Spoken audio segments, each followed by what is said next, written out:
జార్ఖండ్ ఇలాంటి రాష్ట్రాల్లో పరిస్థితి ఇప్పటికే విద్యుత్ కొరతలు ఎదుర్కొంటోంది. ఆంధ్రప్రదేశ్, మహారాష్ట్ర, కేరళ లాంటి రాష్ట్రాలకు కూడా ఆందోళన వ్యక్తమవుతున్నాయి. మనము గతంలో ఆక్సిజన్ కొరత చూసాం, ఇప్పుడు విద్యుత్ కొరత చూస్తున్నాం. ఇప్పటికీ ప్రభుత్వము ప్రాబ్లం ఎక్నాలెడ్జ్ చేస్తానికి సిద్ధంగా లేదు.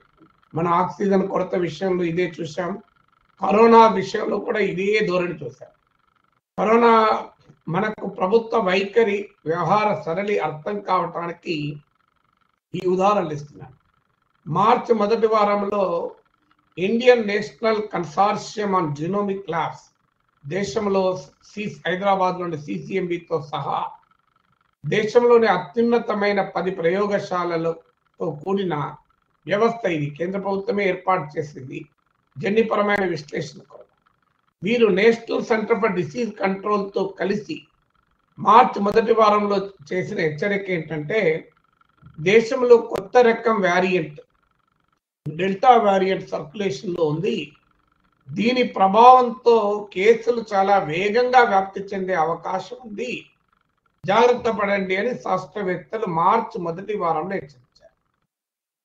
అయితే ఈ హెచ్చరికను ప్రభుత్వం అంగీకరించలేదు. శాస్త్రవేత్తల కన్నా కూడా తమ రాజకీయ అవసరాలే ప్రధానం అనుకున్నది. పెద్ద ఎత్తున ఎన్నికల ర్యాలీలు చూసాం మనం.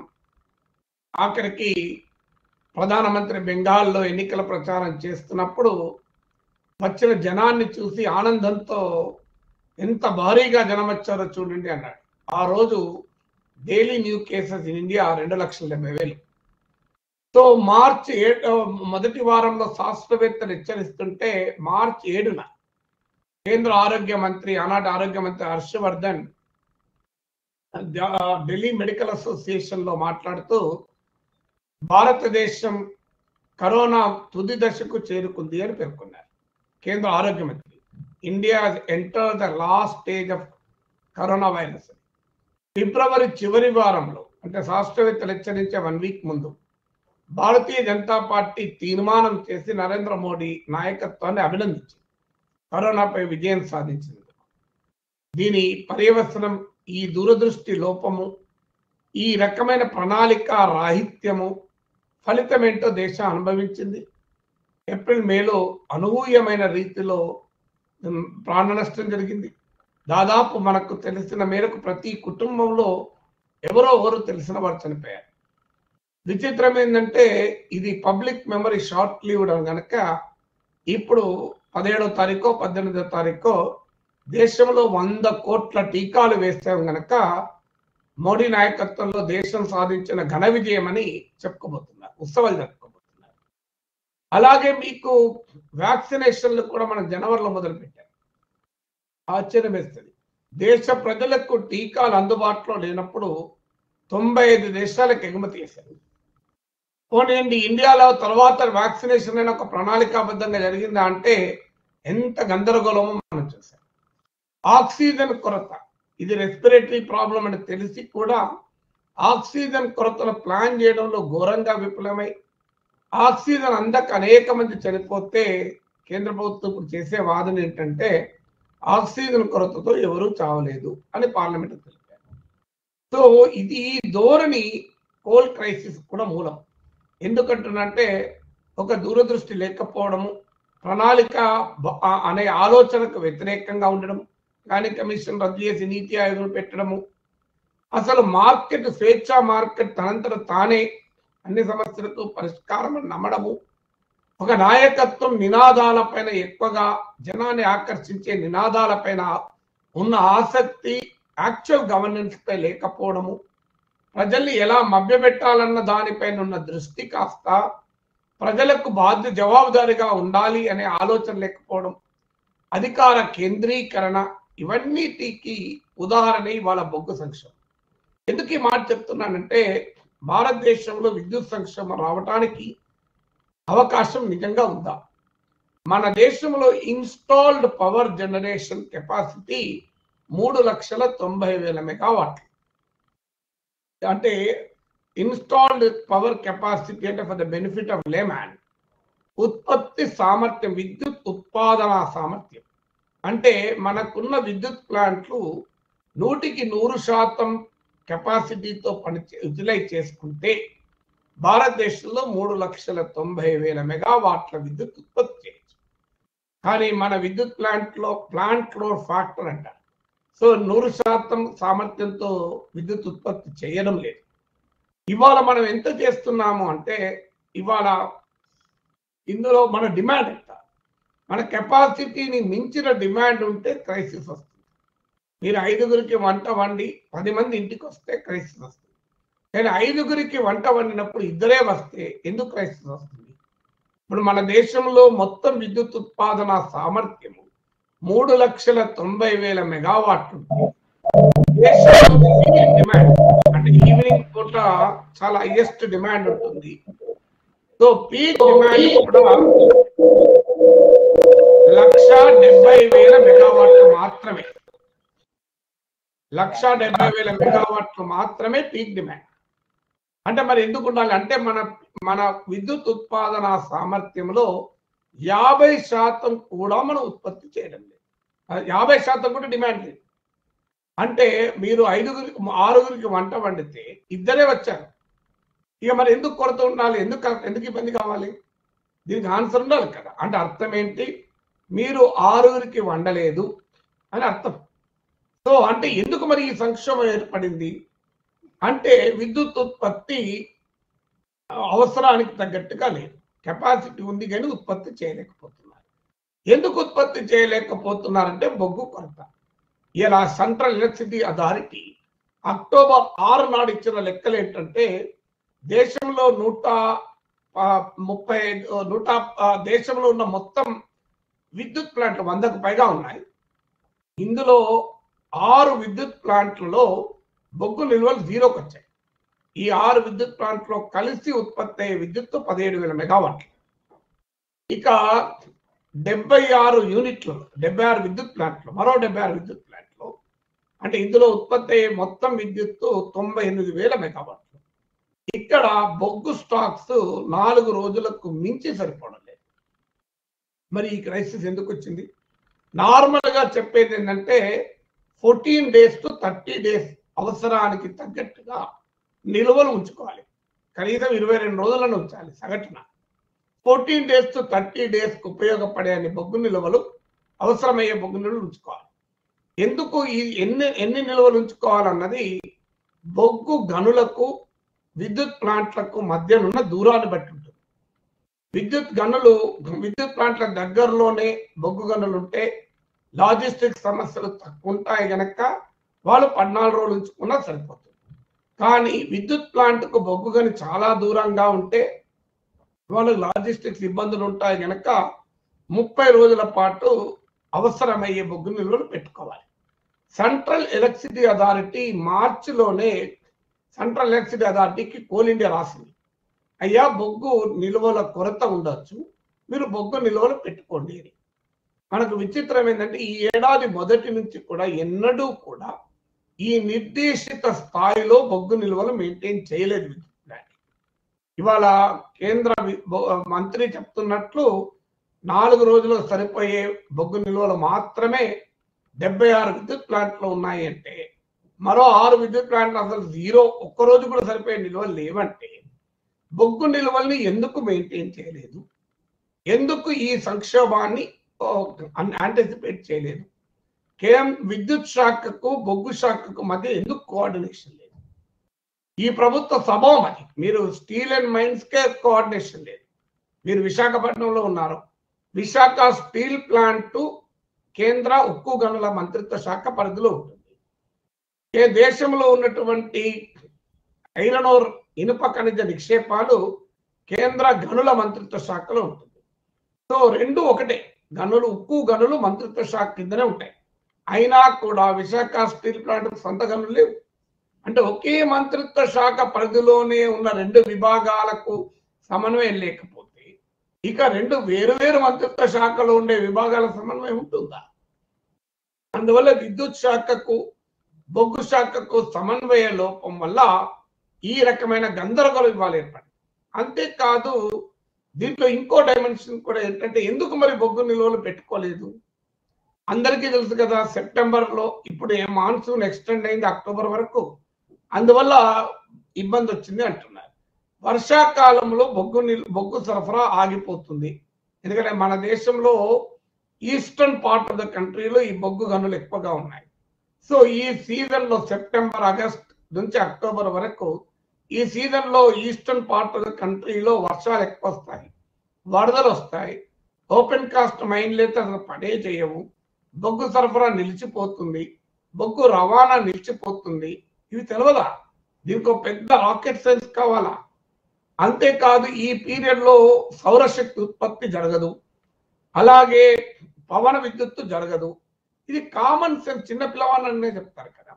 మరి ఈ సమస్యల్ని సవాళ్లను యాంటిసిపేట్ చేసి అవసరమైన బొగ్గు నిల్వలు పెట్టుకొని ఉంటే ఇవాళ ఈ పరిస్థితి వచ్చేదే కాదు.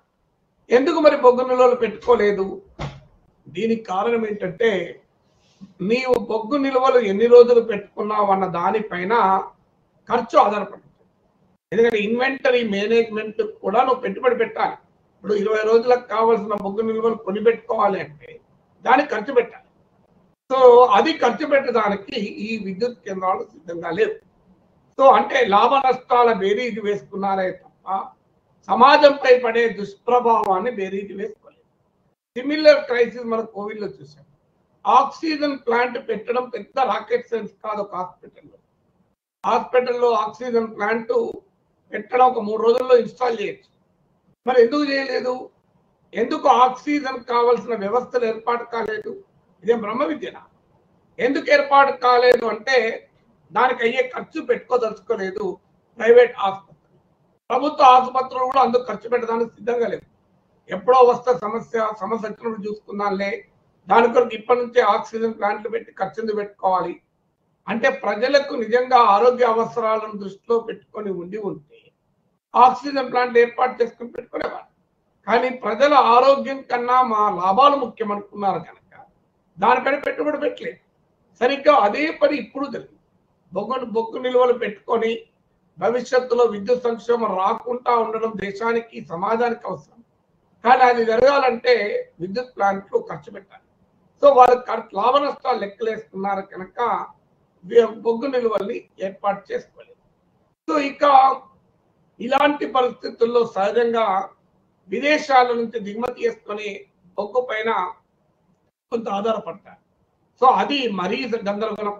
అంతర్జాతీయ భారతదేశం మొత్తం బొగ్గు అవసరాల్లో 30% మేరకు మనకు దిగుమతి చేసుకునే విదేశీ బొగ్గు ఉంటుంది. సో 30%. కానీ అంతర్జాతీయ మార్కెట్లో బొగ్గు ధరలు విపరీతంగా పెరిగాయి.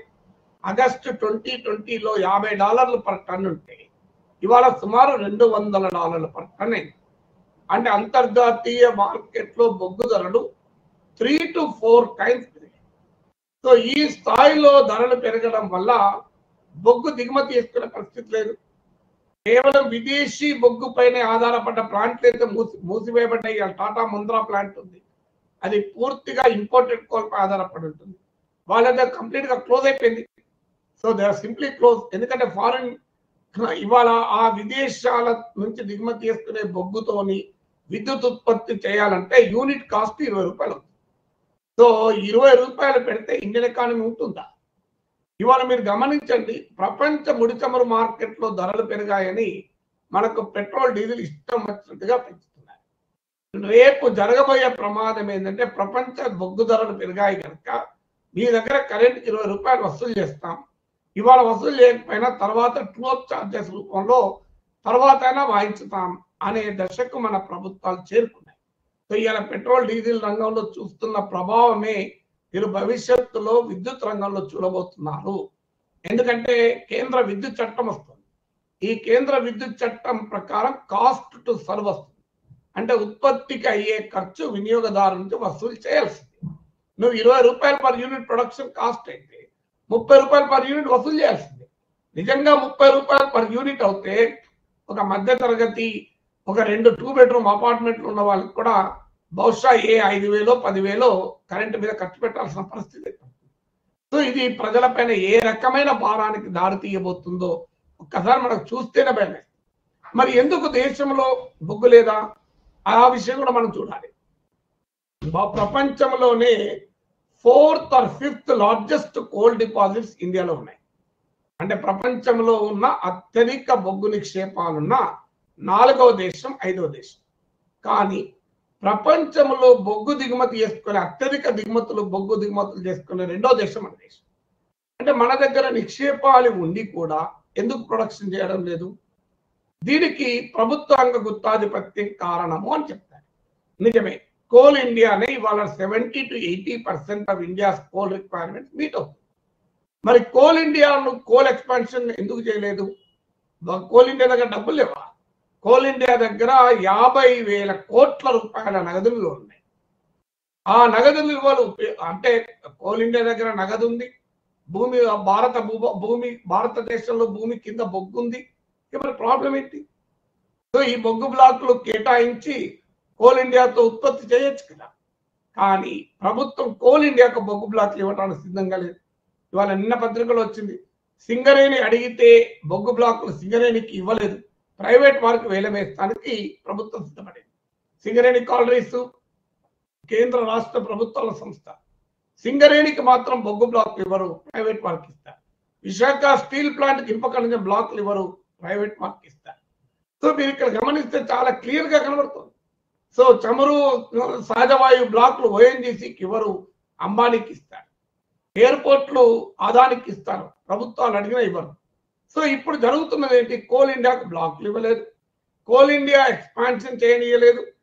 కోల్ ఇప్పుడు బిఎస్ఎన్ఎల్కి ఎలాగైతే స్పెక్ట్రమ్ లైసెన్స్లు ఇవ్వలేదో, ఎలాగైతే 5G ఎక్విప్మెంట్ కొనడానికి కూడా అనుమతులు ఇవ్వడం లేదో, కోల్ ఇండియా దగ్గర డబ్బులున్నా బొగ్గు నిక్షేపాలు ఉన్నా అది కోల్ ఇండియాకు ఉత్పత్తి పెంచుకునే అవకాశాన్ని ఇవ్వలేదు.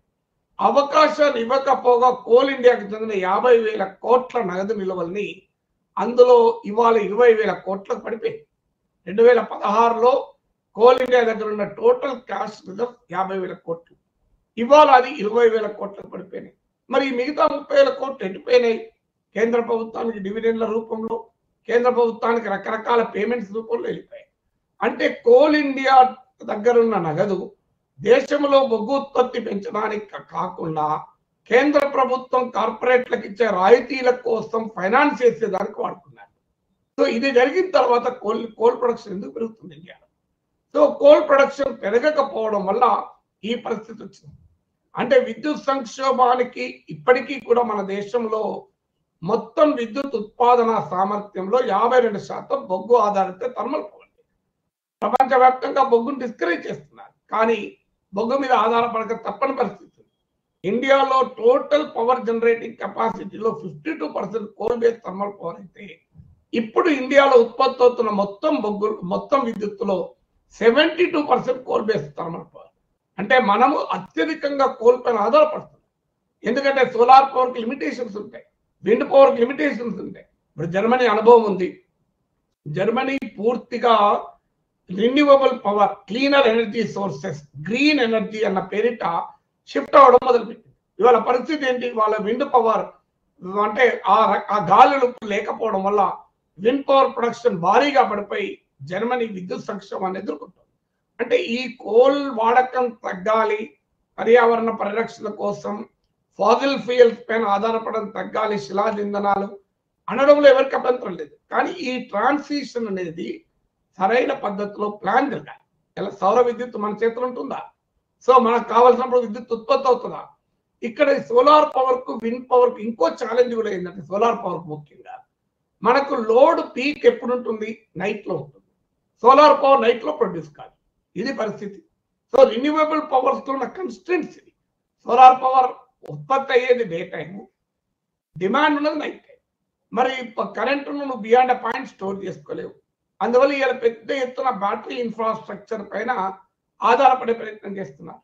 వాస్తవంగా నిపుణులు చెప్పేది ఏంటంటే, ఇప్పుడు జల విద్యుత్ కేంద్రాల్లో నీళ్లు ఉన్నప్పుడు పవర్ ఎక్కువ సర్ప్లస్ పవర్ ప్రొడ్యూస్ అయినప్పుడు వాటర్ను రివర్స్ పంప్ చేయాలి. అంటే కింద నుంచి మళ్ళీ రిజర్వాయర్లో పంప్ చేయాలి, మళ్ళీ నైట్ పూట మళ్ళీ కిందికి వదలాలి, అప్పుడు వదిలి జల విద్యుత్ ఉత్పత్తి చేయాలి. కానీ ఈ రకమైన ఆలోచనలు ప్రభుత్వాలు చేయడం లేదు. అందువల్ల ఈ పరిస్థితుల్లో కారణం అనేది క్లియర్ గా ప్లానింగ్ లోపం కనబడుతుంది. ఇప్పుడు ఏం చేస్తున్నారు? ఈ నేరాన్ని మొత్తం కోల్ ఇండియా మీద మోపుతున్నారు. ఇప్పుడు కేంద్ర మంత్రి చెప్తున్నాడు ఇదంతా కోల్ ఇండియా చాతకాంతనమని. మోపి ఏం చేస్తారు, కోల్ ఇండియా మానిటైజేషన్ కు ఇవాళ ప్లాన్ చేస్తారు. మరి నిజంగానే భారతదేశంలో ప్రైవేట్ బొగ్గు గనులు లేవా? ఇప్పుడు కాదు, ఎన్డీఏ ప్రభుత్వమే కాదు, యూపీఏ ప్రభుత్వ హయాం నుంచి బొగ్గు గనుల కేటాయింపు జరుగుతుంది. కానీ ప్రైవేట్ వారు బొగ్గు గనులు తీసుకుని ఉత్పత్తి చేస్తున్నారా? ఇలా అనిల్ అంబానీ బొగ్గు గనులు తీసుకుని ఉత్పత్తి చేయకుండా కూర్చున్నాడు. ఎక్కువ ధర వచ్చుకున్నప్పుడు ఆ గనులు అమ్ముకుంటున్నాడు. ఇలా అనిల్ అంబానీకి స్పెక్ట్రమ్ కేటాయిస్తే అనిల్ అంబానీ కరెంట్ టెలిఫోన్ సర్వీసులు విస్తరించండి, దాని అధిక ధరకు ఆ స్పెక్ట్రమ్ అమ్ముకున్నాడు. ఇలా ప్రైవేట్ వాళ్ళు స్పెక్ట్రమ్ కానీ అలాగే బొగ్గు బ్లాక్లు కానీ కేటాయించినా కూడా ఉత్పత్తి చేయడం లేదు. ఉత్పత్తి చేయకుండా వాళ్ళు దాన్ని ఉంచుకొని ఎక్కువ ధరకు అమ్ముకునేటువంటి పనులు చేస్తున్నారు. ఎందుకు మరి ఇలా గత యూపీఏ ప్రభుత్వ హయాం నుంచి ప్రైవేట్ వారికి బొగ్గు బ్లాక్లు ఇస్తున్నారు. ఈవెన్ టుడే కోల్ ఇండియాలో 80% పవర్ ఎందుకు ఉత్పత్తి చేస్తుంది, బొగ్గు ఎందుకు ఉత్పత్తి చేస్తుంది? దీనికి ఆన్సర్ ఉండాలి కదా. మీరు ప్రైవేట్ వారికి ఇచ్చారు బొగ్గు బ్లాక్లు, అయినా కూడా వాళ్ళు ఎందుకు ఉత్పత్తి చేస్తలేడు? Even today 85% of the coal is produce by coal India. ఇప్పుడు ఇన్సూరెన్స్ రంగంలో ప్రైవేట్ వాళ్ళు ఎలా చేశారు? ఈనాటికి కూడా ఎల్ఐసిది ఓవర్వెల్మింగ్ షేర్ గా ఉంది కదా. అంటే ప్రైవేట్ వారు వచ్చి పెద్ద ఎత్తున భారత ప్రజలకు బీమా సదుపాయాన్ని కల్పిస్తారు అన్నది నిజం కాదని ప్రూవ్ అయింది కదా. భారత ప్రజలందరికీ ప్రైవేట్ వారు పెద్ద ఎత్తున వచ్చి సరసమైన ధరకు బొగ్గు ఉత్పత్తి చేస్తారన్నది కూడా ఫెయిల్ అయింది కదా. సో అందువల్ల ఈ మార్కెట్ పైన పూర్తి విశ్వాసం ఉంచి ప్రణాళికలు లేకపోవడం వల్ల ఇవాళ ఈ కృత్రిమ కొరత ఏర్పడింది. అందువల్ల బొగ్గు సంక్షోభం కానీ తత్ఫలితంగా వచ్చేటువంటి విద్యుత్ సంక్షోభం కానీ it is not natural phenomena. ఇది సహజమైన పరిణామం కాదు. ఇది ప్రభుత్వ ప్రణాళిక రాహిత్యం నుంచి వస్తున్న ప్రమాదం. ఇది క్రిమినల్ నెగ్లిజెన్స్, నేరపూరిత నిర్లక్ష్యం వల్ల వచ్చిన ప్రమాదం. ఏ రకంగానైతే ఆక్సిజన్ సంక్షోభము ప్రభుత్వ నేరపూరిత నిర్లక్ష్యం వల్ల వచ్చిందో, బొగ్గు సంక్షోభం కూడా ప్రభుత్వాల క్రిమినల్ నెగ్లిజెన్స్ వల్ల, ప్రభుత్వాల విధానపరమైన లోపాల వల్ల, ప్రణాళిక రాహిత్యం వల్ల వచ్చిందే తప్ప ఇది ఒక సహజ సిద్ధమైన పరిణామం కాదు. అందువల్ల ఈ వాస్తవం ఇది అట్లీస్ట్ ప్రపంచంలో ఇతర దేశాల్లో కారణాలు ఏమైనా, భారతదేశంలో నేను మరొకసారి చెప్పేది, మన విద్యుత్ ఉత్పత్తి సామర్థ్యం 3,90,000 మెగావాట్లు. మనకి ఇవాళ పీక్ డిమాండ్ 1,70,000 మెగావాట్లు. ఎందుకు సంక్షోభం ఉండాలి?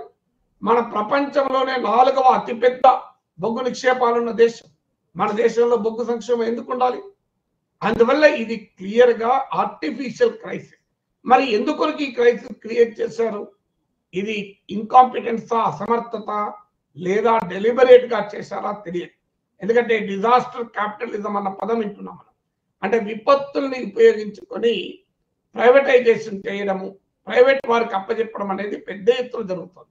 అందువల్ల ఒకసారి విద్యుత్ సంక్షోభం వచ్చి దేశమంతా చీకట్లను అమ్ముకున్నప్పుడు ప్రజలు అప్పుడు కోల్ ఇండియాను ప్రైవేటైజ్ చేస్తామని అభ్యంతరం చెప్తారా?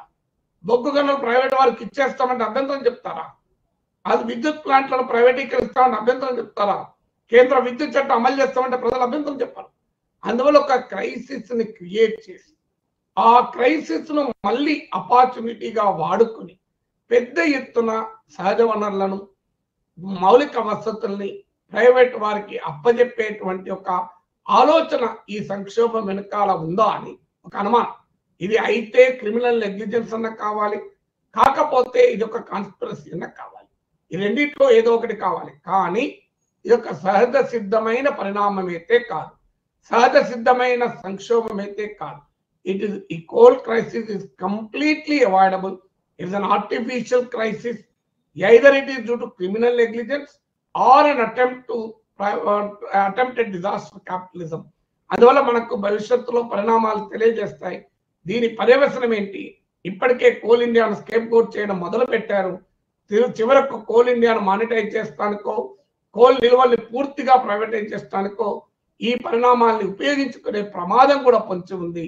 అందువల్ల విద్యుత్ సంక్షోభం తత్ఫలితంగా ఏర్పడుతున్న అలా బొగ్గు సంక్షోభము, తత్ఫలితంగా ఏర్పడుతున్న విద్యుత్ సంక్షోభం యొక్క పొలిటికల్ ఎకానమీని మనం అర్థం చేసుకొని ప్రజల్లో ప్రచారం చేయాల్సిన సమయం వస్తుంది.